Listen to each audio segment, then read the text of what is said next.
Okay, let's go beat this dead horse some more. But he keeps juddering, so we have to. It's it's a multitude of moments of this is it, right? This is the moment, and I feel like we just keep doing it. It keeps happening, and this is another one.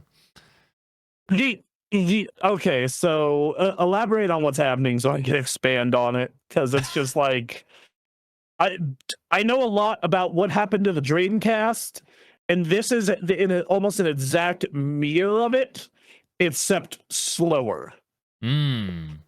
Okay. So, well, but go ahead and elaborate. Yeah. So Phil Spencer came out in an interview, which we'll get to in a second, but we're just hitting some highlights here.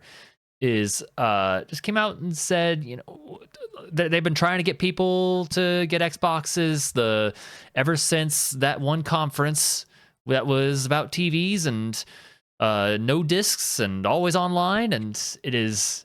And if you need an offline console, you can get an Xbox 360. Absolutely, you can do that. It's called the Xbox 360. Oh, it was the way he said it too. And then followed up by Adam Boyes at PlayStation doing the handing off the used game. Thanks. How to share used games. and just everyone moved to PS4. Everyone established their online, games there, because despite the backlash, we were all still, creating our digital ecosystem at the same time. It's not that people were against digital. It's just only digital at that time. Like what? And so, well, yeah, especially because good internet wasn't established in a lot of places, and you had digital was. You look back then, it was like digital was kind of like a 50-50 split versus now where 80% of people's game purchases are digital. It's crazy. We're in the middle of live cataloging the stories of people stopping physical sales, whether it be movies or video games. So we're kind of watching that in real time. But yeah, over the last couple years? Has it been only a year? Couple years? The winds have really changed for Xbox. I mean, it's been changing, but Xbox is now recognizing it. It's like, okay, well, what do we do? After a number of misses, whether it be their Redfall and Starfield, whether it be Hi-Fi Rush, Hi-Fi Rush hitting and then getting rid of the developer, a number of moves. And then in the last few months, the marketing campaign has begun where they are saying, hey, you can play Xbox games in all these different places. And then news came out, hey, we're putting these Xbox games out on the PlayStation. And which has led us to this moment, this interview here. Yeah, so they did a interview with Xbox Era for their for Xbox Era's 250th episode, which hey, congrats to those guys. Good for them. 250 is a big milestone. Yeah. At the rate we're going, we'll be there in about 2 years. So. We'll do a party. Phil Spencer, come on our 250. Exactly. Yes. 100%. Oh, Lord. Don't watch our prior episodes. I'm going to tweet this clip to him and feel like, all right, dog, come on down. Man.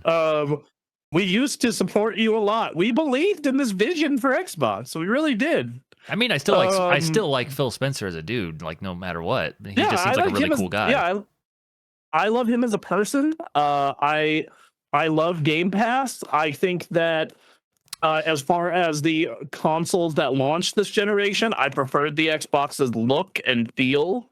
Every time I look at either of the PlayStation 5s in this house, I'm like, God, you are just the ugliest thing in the world. Yeah. But no, so he came out today and is like, yo, I'm not trying to move them all over to Xbox anymore. So he still prefer to sell games on Xbox, but won't ignore other user bases. If now that Xbox is releasing numerous games on PC, Spencer asked if he was now less focused on Sony's 30% cut and more focused on the 70% cut Xbox takes on games sold on PS5.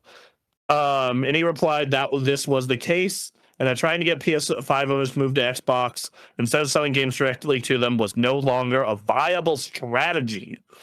It's maybe not what I was going to say on stand at the time, but yeah, I would love to make all the money for all the games that we ship right now. Obviously, we make more on our own platforms. It's one of the reasons that investing in our own platform is important.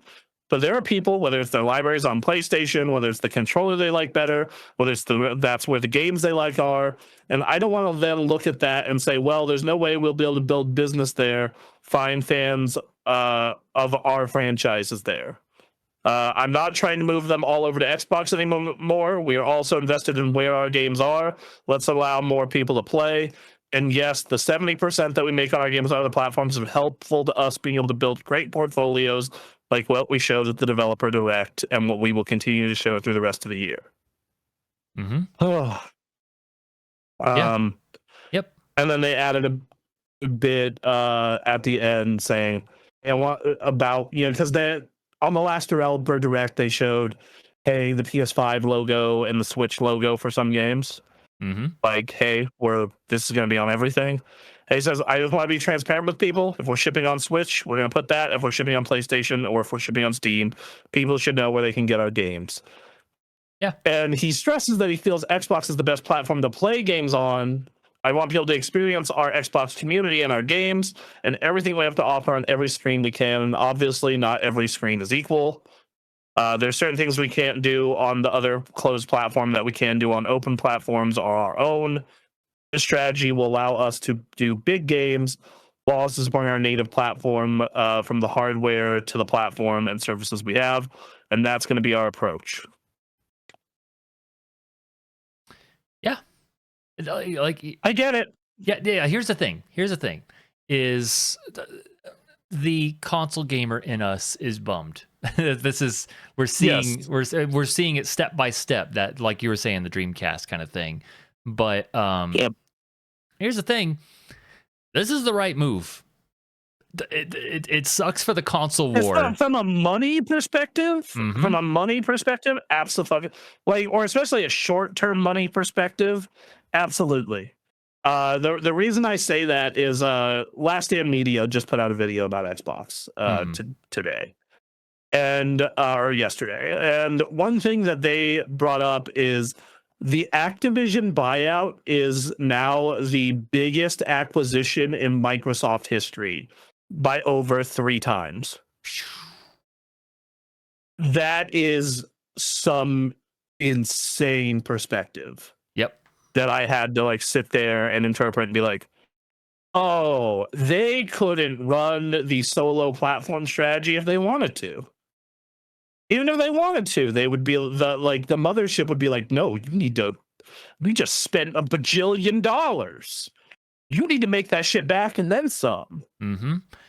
And we've been covering stories on this very podcast. Like, the numbers show they're not selling any more consoles. Like, there are more consoles being sold, but in terms of what they're gaining against their competitors in the console space, no. Nope.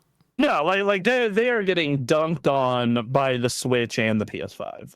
And I guarantee you when the Switch 2 comes out, it'll continue to dunk on them as well. Most people estimate around 30 to 35 million Series X/S consoles have hit the market. And I don't think they really care. They're happy to take 100% cut instead of a 70% cut. But I think at the end of the day, they don't really care all that much. Go buy our games. It's money. That's what it is. The console war for Xbox is not a thing at this point. Yep. And not only that, but you look at the fact that they got to support Game Pass, which is its own thing, and then you look at the fact that they're effectively a third-party publisher now that happens to have its own box. And they're the biggest game publisher in the world now. Yep. It's not even close. It's not even, number 2 is what, EA? Yeah. It's not even close. You think about just by owning Call of Duty and Blizzard, you're probably just that alone. Yep. You're huge, and then you throw on a little extra for everything else they do, and it's like, dude, no. This is from a money perspective and a business perspective. This just makes sense. I do think it is bad for the ecosystem of consoles, though. I think this is really bad for the ecosystem of consoles, and here's why. Sony effectively doesn't have a competitor anymore. They don't have a competitor in the console space, because as much as like I love the Switch and the Switch 2, I think is going to be really cool. It's a handheld more than it is a console. It's a handheld that you can plug to your TV. And it's Nintendo. I don't know. It's just a different thing. Right. Like, even when third party supported, it has a very different vibe. And then the PC space is its own space. Like, 99.9% of the people I know who play on PC are like PC for life, never going to buy a console unless there's a game they really want to play that's locked to it. Mm-hmm. Right? Like, that's and then I know some people who are PC gamers who would never, ever, ever, ever, period, buy a console. Doesn't matter what game is on it. Sure. So, I think that it creates an effective monopoly for this more standardized console, right? Mm-hmm. Like this, hey, we're going to try and do big graphics, big budget, online services style console, because now PS5 just becomes the default. Right. Unless you really, really want Game Pass, and don't want to get a computer, that's like the only thing in my mind that makes me go, oh yeah, no, you should totally, get yourself an Xbox instead of a PlayStation. Right. Yeah. And as we've seen throughout the years, PlayStation, just with the competition of Xbox, will kind of just say, hey, here's a standard box. We are going to deliver on being the place where you play video games reliably. We're not going to get crazy with it. We're just going to keep going. And that has worked for them because of their competitor. But it's because their competitor spent, over a decade fucking off. Mm-hmm. And then they used their one shot at being relevant and squandered it. Like let's call it what it is. Like, as much as we were supporting the early days of the Xbox Series consoles pretty hard on this channel. Mm-hmm. And we were real believers in Game Pass and the day and date on PC, play games on either, and Game Pass, and we bought all these publishers. Look at all this potential we have, and they couldn't manage their portfolio, and now it's too late. Now, even if they can manage their portfolio, it's like, yo, dog, we're too late. Nobody cares. Digital libraries established. Most people are moving off PlayStation. Mm-hmm. GG. Have a good day. Yeah. And now they have more money to make going this way. So. Yeah, and then on top of that, they're still going to be making so much money. Right. Yeah, it's probably going to take a pretty long while for them to make back the money from the Activision deal. Right? Sure. But I mean, it's true. It's gonna they have to make that back. It's gonna take a while. They got Call of Duty. They got Candy Crush. They got Fallout. They got all sorts of IP they can use if they know who to use them well. Yeah, they own Blizzard. They own a lot. But so with that in mind, though, I'm. On the money side of things, yeah, it's great for them. That couldn't be better for them. But I think on for the gamer, especially the console gamer who doesn't really care to go to PC, mm-hmm. This is really negative, because we're already seeing Sony being yeah, okay, we effectively have a monopoly. We're already seeing it. This is where this is the part where they kind of just relax a bit. And what are the odds? We get another. Hey, you'll work 2 jobs for our next system. Oh, extremely high. Like, unless there is some intervention that happens due to recent failures over there that have gotten some press, extremely, because Sony's like, people talk up PS5 like it's doing so much better, and I'm like, it's doing so much better in comparison, not so much better on the actual business side of things, because like, let's be real, they just had a $400 million bomb. Like between buying the studio and developing the game, Concord was a $400 million live service game that lasts 2 days or 11 days. They had a whole bunch of other failures and shit happen around then. Like, they had they had a bunch of games other in live service production that when they realized this was all going bad, they said, all right, we have to just call that a wash because we're losing money the more we spend on this. Right, and then you also have to think that, like, okay, we lost a bunch of money on that, but then we lose time. Because shit, okay, we need to funnel these people towards games that will work and make up the lost ground we had. Like, PS5 has exclusives, and there's some real great ones. Like, I'm not gonna say it doesn't. Like, Rift Apart, sick as hell. I loved God of War. I loved Gran Turismo. I've had there are some great games on PS5, but not to the extent that PS4 or PS3 had in terms of quantity. And I think that you can look at the PS5 Pro, the fact that it is $700, and there were leaks coming out saying that when they found out Microsoft wasn't doing a Pro version, they were like, "Oh, okay, yeah, then we can put our box out at 700."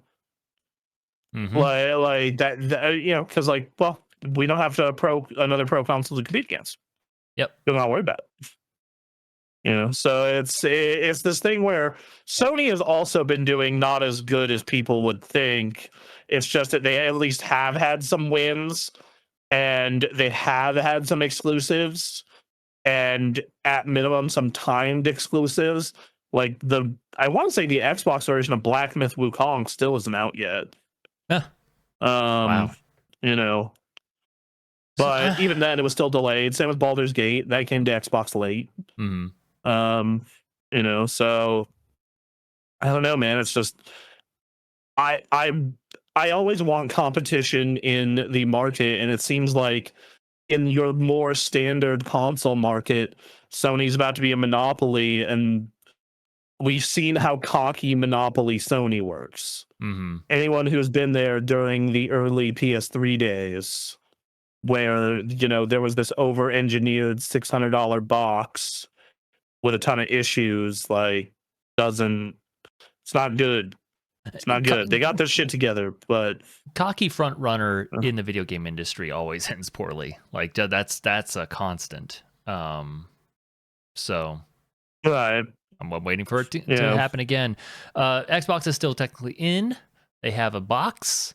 They are probably looking at a handheld that could function as a console as well. So they'll still be technically in it. So if Sony were to really go bad, if they were to Shadowlands it, and then it could happen. But well, like, I totally can see a world where maybe PS6 is like $800, and they're doing a bunch of shady stuff, anti-consumer stuff. There's some long delays between games, and then maybe Xbox pounces on the opportunity. But I don't think that's where this is going. I think that Sony understands, as much as Nintendo does, that games make up for a lot, dude. Good games make up for a lot. People will put up with a lot of shit to play really good video games. And I think that they'll just get away with a lot of shit. But that's just where it's at. Like, I think that the fact that the PS5 Pro is selling better than the PS4 Pro did, and then there's only been a 2% loss on total consoles sold for going from PS4 to PS5.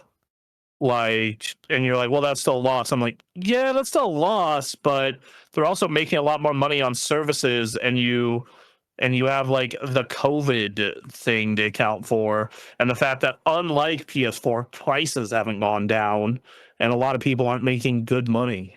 Mm-hmm. So it's like, it's actually impressive that this thing is keeping pace even with all of that. So right, yeah. Yeah, so that's Xbox. There is a full interview over on Xbox Era. You should maybe take a look if you're interested in that console war business. Phil Spencer's a cool or just guy. the Xbox and, business. Yeah, Yeah, they have some interesting stuff to say. Right. You know, and but, it's always interesting you know, hearing from Phil. So, yeah, that's that.